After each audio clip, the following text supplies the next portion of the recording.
je l'attendais comme tous les évêques, et quand il est arrivé, quand j'ai su qu'il arrivait, j'ai dit enfin.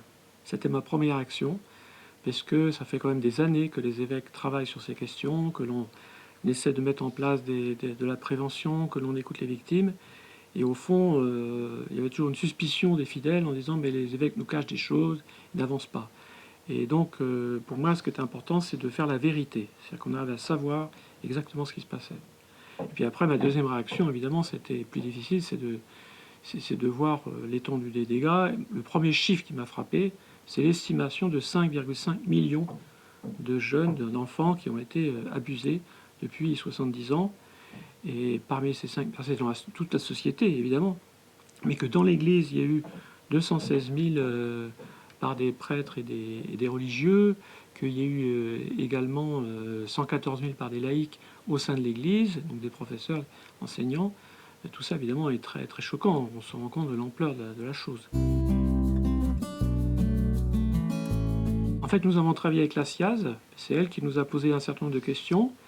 Donc nous avons répondu en faisant nos propres recherches. Et puis, on a également travaillé avec des membres de la SIAZ qui sont venus ici travailler avec nous. En fait, c'est très difficile parce que les archives anciennes, des prêtres, pratiquement on n'en a pas, puisque à l'époque de ces faits qui sont surtout autour des années 50, 60, 70, 80, il y avait 1000 prêtres dans le diocèse. Et donc, on n'a pas gardé tous les dossiers, évidemment. C'était d'ailleurs pas légal de les garder. Donc, on a souvent un curriculum vitae. Donc, on n'a pas beaucoup de possibilités de retrouver dans les archives. Mais on avait quand même quelques éléments qui ont pu nous aider.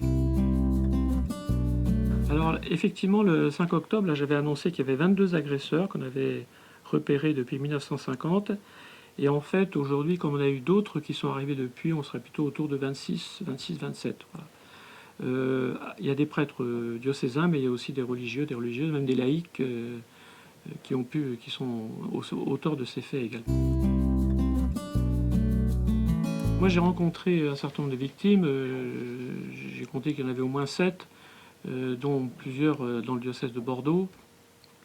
Et ce qui me frappe d'abord, c'est que c'est une souffrance qui ressort après des décennies, voilà, qu'ils ont pu vivre quand même. Et cette souffrance-là, tout d'un coup, elle ressort et elle est terrible pour ces personnes, comme s'ils avaient tout voulu étouffer, quoi. Et une autre chose aussi me frappe beaucoup parmi ces victimes, c'est que certains ont eu leur vie gâchée, voilà, tout simplement. Hein. Ils ont leur vie gâchée, abîmée, à cause de ces faits qui ont eu lieu dans l'enfance. Et quand on voit ces conséquences, on ne peut pas rester sans rien faire. On sent bien qu'il y a quelque chose à faire auprès de ces victimes. Alors actuellement, ce que l'on fait déjà depuis un certain nombre d'années, c'est qu'on commence par vérifier si ces faits sont quand même a priori quand même justes. Et à ce moment-là, je fais quand l'auteur n'est pas mort, puisque quand il est mort, on écoute la victime. Mais si l'auteur est vivant, même si les faits pourraient être prescrits, je fais un signalement au procureur de la République. Ça, c'est ce que je fais actuellement, et c'est donc le procureur qui fait une enquête. J'ai pu vérifier qu'il le faisait quand même dans des délais assez raisonnables. Après, aujourd'hui, maintenant, on nous demande plus de faire un protocole avec le parquet pour que ce soit encore plus organisé et que nous puissions aussi avoir des retours, voilà, qu'on puisse savoir un petit peu où en est ce dossier. Voilà. Donc c'est de mieux en mieux organisé. Alors d'abord, quand c'est un prêtre qui est en poste, il y a des mesures conservatoires, c'est-à-dire qu'on le met de côté, bon, à la limite, il veut partir en vacances, je ne sais pas où, quelque part, en tout cas, il ne peut plus être en fonction, ou dans une abbaye, le temps que l'on fasse une enquête. Voilà. Bon, mais moi, j'ai pas eu tellement ce genre de choses pour l'instant, puisque la plupart des faits, les prêtres sont décédés. Par contre, c'est vrai qu'on a encore des auteurs qui sont vivants, et là, en général, ils n'ont plus de ministère. L'Église est responsable de façon institutionnelle, dans le sens où elle a rendu cela possible, voilà, dans un contexte global, donc des fonctionnements, des mentalités, des pratiques au sein de l'Église catholique qui ont permis ces actes, qui se perpétuent, et ont empêché en fait qu'ils soient dénoncés et sanctionnés. Et en fait, on s'est rendu compte que dans bien des moments, le droit de l'Église lui-même n'était pas appliqué. Voilà. Et donc ça, c'est comme l'Église qui est comme responsable, c'est comme une responsabilité institutionnelle. d'abord, il y a quand même une évolution dans l'Église, c'est la synodalité, c'est-à-dire le fait que des laïcs participent de plus en plus aujourd'hui à la vie de l'Église, là où autrefois les prêtres faisaient tout, voilà, la catéchèse, tout, s'occuper des jeunes. Aujourd'hui, la plupart du temps, ce sont des laïcs aussi qui portent cela. Aussi, dans le gouvernement de l'Église, l'évêque et les prêtres ne gouvernent pas tout seuls, ils sont avec des laïcs, avec des conseils. Et cette synodalité est très importante. Et du coup, elle permet quand même de prévenir, c'est-à-dire de dire ben, l'Église n'est plus organisée comme avant. Voilà, il y a vraiment un changement, et aujourd'hui, ce changement, on le voit bien, en 70 ans, l'Église d'aujourd'hui ne fonctionne plus du tout comme l'Église il y a 70 ans. En revanche, je pense qu'on a encore à progresser voilà, sur ces questions de la synodalité. C'est le but du grand synode romain que le pape a mis en route. On est consulté actuellement. Et c'est vrai que pour nous, le fait de pouvoir travailler davantage avec des laïcs, par exemple, moi dans mon conseil épiscopal, j'ai depuis maintenant quelques années 2 femmes qui font partie du conseil épiscopal. Des femmes qui contribuent à la nomination des prêtres. Voilà. Et aujourd'hui, on demande aussi qu'il y ait des femmes au séminaire pour le discernement des vocations. Parce que la sensibilité des femmes, évidemment, n'est pas la même que les hommes, et c'est important qu'il y ait la complémentarité. Donc en gros, c'est la synodalité qui aujourd'hui est quand même à mettre en œuvre dans l'Église et qui peut la transformer assez profondément. Qui la transforme déjà assez profondément. Les thèmes, on peut les trouver sur Internet, il y a toute la liste. Il y a 9 groupes de travail qui vont être mis en place. Ces groupes de travail, en fait, partent sur des recommandations de la SIAZ. Hein, voilà, donc ils partent dessus. Et ils vont donc travailler avec évêques, prêtres, diacres, laïcs, hommes et femmes, vont travailler ces questions avec une échéance de 2023 où ils devront rendre leurs propositions. Mais l'idée, c'est de faire des propositions concrètes qui peuvent aider l'Église à se transformer encore plus, voilà, y compris dans la manière de travailler ensemble et de gouverner l'Église de Dieu. Alors d'abord, l'indemnisation des personnes, c'est pas ça qui est premier. Ce qui est premier, c'est la restauration de la vie des personnes. C'est aider ces personnes à se reconstruire. Et quand on écoute les victimes, c'est ça dont elles ont besoin. Et le besoin n'est pas forcément toujours financier. Elles ont besoin déjà de reconnaissance, qu'on reconnaisse ce qui s'est passé, qu'on puisse leur donner des informations sur ce qui s'est passé. Elles y tiennent beaucoup, même si c'est très ancien. Et elles veulent savoir aussi pourquoi, enfin, est-ce qu'il y a eu d'autres victimes qu'elles. Et puis d'entendre l'Église reconnaître cela à leur égard, c'est déjà une manière de se reconstruire. Et puis certaines, oui, demanderont peut-être un geste financier, symbolique, mais qui quand même, qui peut être assez fort. Alors, il y aura donc une instance nationale qui va être mise en place, là, avec Marie Derain de Vaucresson, qui a été chargée de cette responsabilité.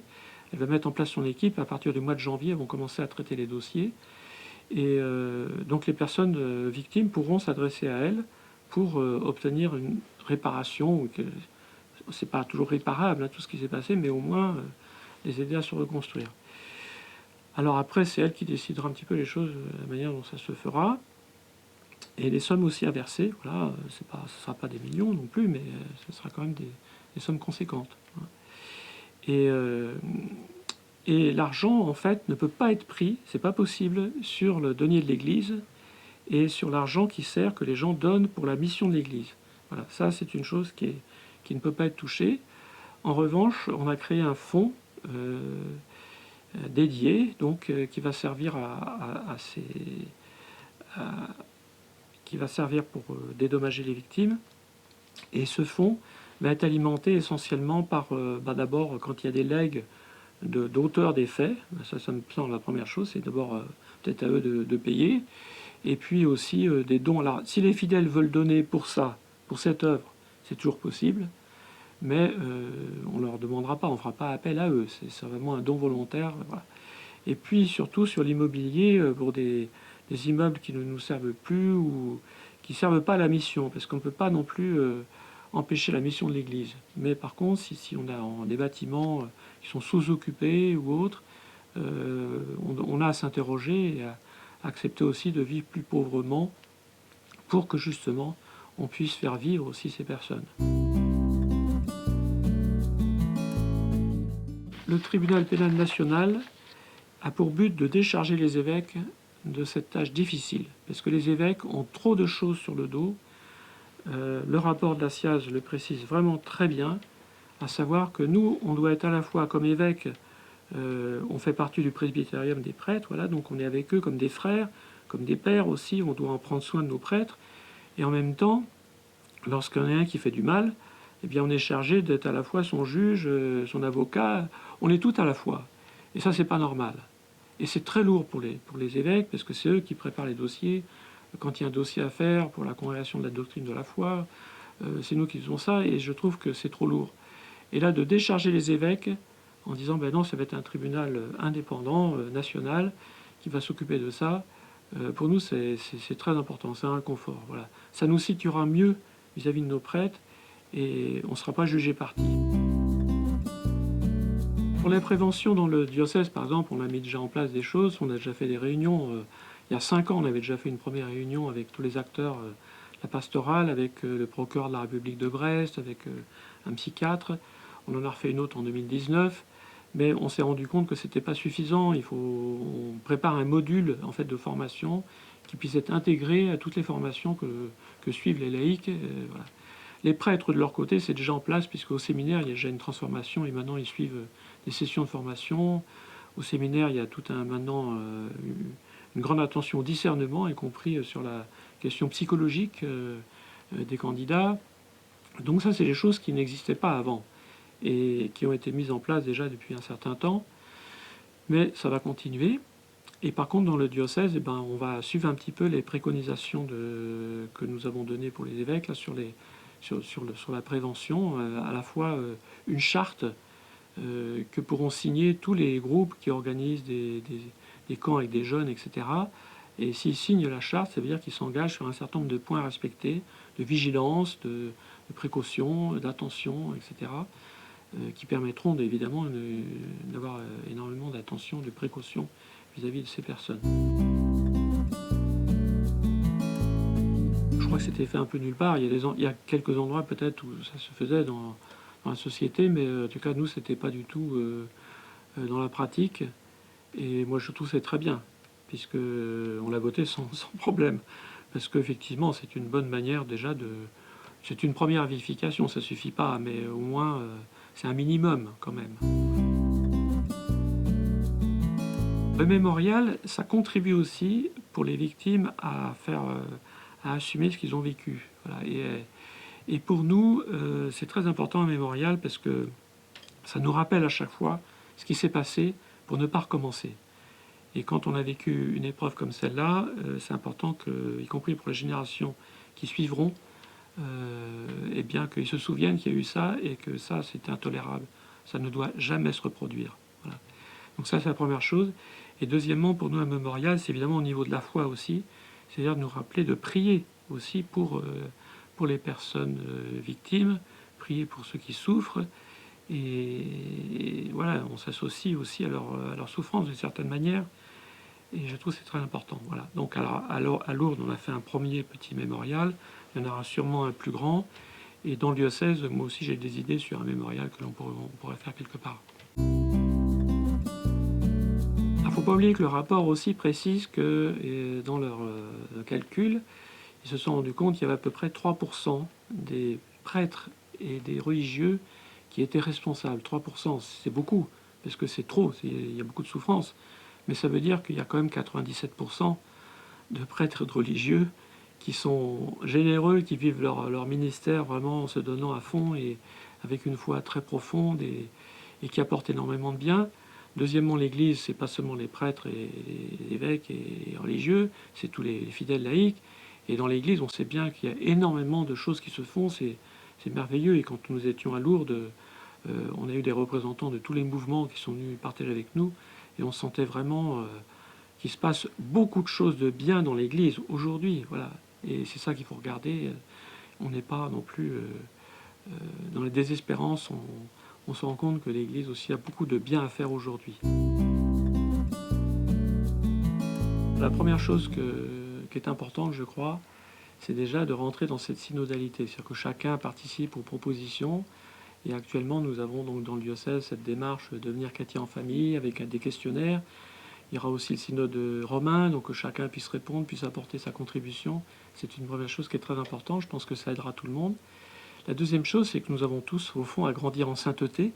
Et ça, c'est que ce soit prêtre ou laïque, pour nous, c'est ça qui est le plus important, c'est d'accueillir l'évangile, d'en vivre et de nous nourrir du Christ. Et si nous faisons tout ce que nous pouvons pour devenir de bons chrétiens, eh bien forcément l'Église sera bonne et vivra de sa mission. Et n'oublions pas que tout ce que nous faisons par rapport à ce travail auprès des victimes en particulier, eh bien c'est totalement dans notre mission, puisque notre mission, c'est bien aussi de prendre soin de ceux qui sont dans la souffrance, de prendre soin de ceux qui ont été attaqués, qui ont été pervertis, et y compris d'ailleurs de ceux qui ont commis ces actes. Voilà. Donc c'est vraiment notre responsabilité. N'oublions pas la parole de Jésus qui dit « Tout ce que vous avez fait au plus petit d'entre les miens, c'est à moi que vous l'avez fait ». Et je pense que cette phrase, elle doit rester tout le temps dans notre tête, et c'est ça qui nous conduit dans la démarche que nous faisons aujourd'hui.